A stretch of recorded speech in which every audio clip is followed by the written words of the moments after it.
Welcome back to another technical deep dive here in the debug zone. Today, we're tackling a big question and breaking it down with insights from other users. Hopefully, this clears up some misconceptions and helps you get the answer you need. So buckle up, stay a little curious, and let's jump right in.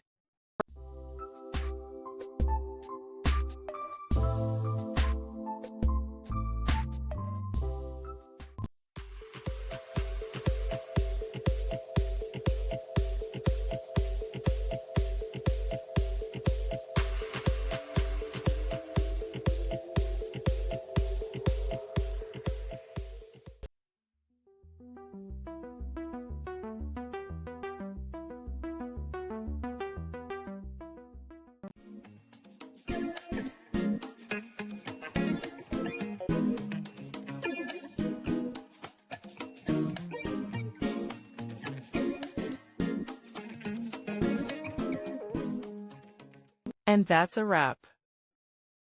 I hope you found the answer you were looking for. If you did, take a second to hit that subscribe button. It really helps out. And let me know in the comments which solution worked best for you. See you next time in the debug zone.